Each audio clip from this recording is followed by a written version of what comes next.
Hi friends, welcome to విద్యా kitchen dairy. Friends, ఇవాల్టి వీడియోలో మునగాకు జొన్న పిండితో హెల్దీ రోటీ రెసిపీని చూపించబోతున్నాను. బరువు తగ్గాలనుకునే వాళ్ళకి, డయాబెటిక్ ఉన్న వాళ్ళకి, హెల్దీ రెసిపీ కోసం చూసే వాళ్ళకి ది బెస్ట్ రెసిపీ అండి ఇది. మునగాకుతో చేసుకునే ఈ రోటీ సూపర్ సాఫ్ట్గా చాలా టేస్టీగా ఉంటుంది. ఈవెన్ వంట రాని వాళ్ళు కూడా చాలా సింపుల్గా చేసుకోవచ్చు. మరి ఈ హెల్దీ అండ్ టేస్టీ మునగాకు రోటీని సింపుల్గా చేసుకునే ఆ ప్రాసెస్ ఏంటో చూద్దామా?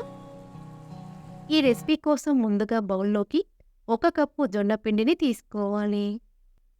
తరువాత ఇందులోకి 1/2 కప్పు తాజా మునగాకుని శుభ్రంగా కడిగి తీసుకోవాలి. కంటి చూపుని మెరుగుపరచడానికి, డయాబెటిక్ని కంట్రోల్ చేయడానికి, అధిక బరువుని తగ్గించడానికి మునగాకు మనకి ఎంతగానో ఉపయోగపడుతుంది. తరువాత ఇందులోకి రుచికి సరిపడా ఉప్పుని, మనం తీసుకున్న 1 కప్పు పిండికి 1/2 టీ స్పూన్ ఉప్పుని తీసుకుంటే కరెక్ట్గా సరిపోతుంది. అలాగే 1/2 టీ స్పూన్ జీలకర్ర, 1/2 టీ స్పూన్ కారం, చిటికెడంత ఇంగువని తీసుకొని అన్నీ కలిసే విధంగా బాగా కలుపుకోవాలి. కావాలంటే మీరు ఇందులో సన్నగా తరిగిన పచ్చిమిర్చిని, ఉల్లిపాయని, క్యారెట్ తురుముని కూడా తీసుకోవచ్చు. ఇప్పుడు ఇందులోకి కొద్దిగా హాట్ వాటర్ని యాడ్ చేసుకుంటూ పిండి ముద్దలా కలుపుకోవాలి. వాటర్ని ఒకేసారి కాకుండా ఇలా కొద్దిగా యాడ్ చేసుకుంటూ పిండిని చపాతీ పిండి కంటే కొంచెం సాఫ్ట్గానే కలుపుకోవాలి. చేతితో ఇలా బాగా ప్రెస్ చేసుకుంటూ పిండిని బాగా కలుపుకోవాలి. అప్పుడే జొన్న పిండిలో జిగురు ఏర్పడి రోటీ చేయడం ఈజీ అవుతుంది. పిండిని ఇలా సాఫ్ట్గా కలుపుకున్న తరువాత పెద్ద నిమ్మకాయ సైజ్ అంత పిండి ముద్దని చేతిలోకి తీసుకొని రౌండ్ బాల్లా చేసుకోవాలి. ఇలా రెడీ చేసుకున్న పిండి ముద్దని తడి కాటన్ క్లాత్ పైకి తీసుకొని చేతిని నీళ్ళతో తడి చేసుకుంటూ ఇలా రోటీలా ఒత్తుకోవాలి. రోటీని మరీ మందంగా కాకుండా వీలైనంత పల్చగా ఒత్తుకోవాలి. రోటీని మందంగా చేసుకుంటే రోటీ కాలడానికి ఎక్కువ టైం పడుతుంది.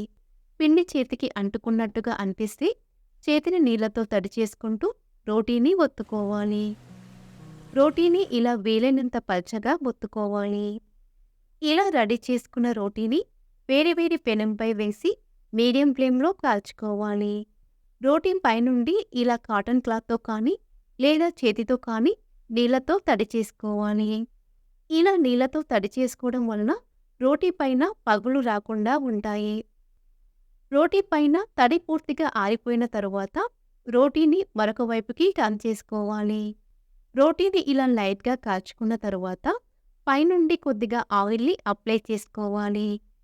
ఇలా 2 వైపులా ఆయిల్ని అప్లై చేసుకొని మీడియం ఫ్లేమ్లో రోటీని బాగా కాల్చుకోవాలి.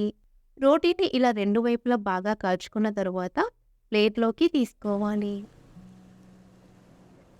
ఇలాగే మరొక రోటీని కాల్చుకుందాం. అయితే ఈ మునగాకు రోటీని నార్మల్ చపాతీలా హడావుడిగా కాకుండా నిదానంగా మీడియం ఫ్లేమ్లో కాల్చుకోవాలి. అప్పుడే రోటీ లోపలి వరకు చక్కగా వేగి రోటీ టేస్టీగా ఉంటుంది.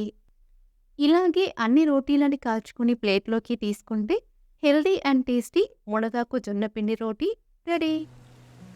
ఈ మునగాకు రోటీకి సైడ్ డిష్గా వెల్లుల్లి కారాన్ని చేసుకొని ఉల్లిపాయ ముక్కతో నంజుకొని తింటే సూపర్ టేస్టీగా ఉంటుంది.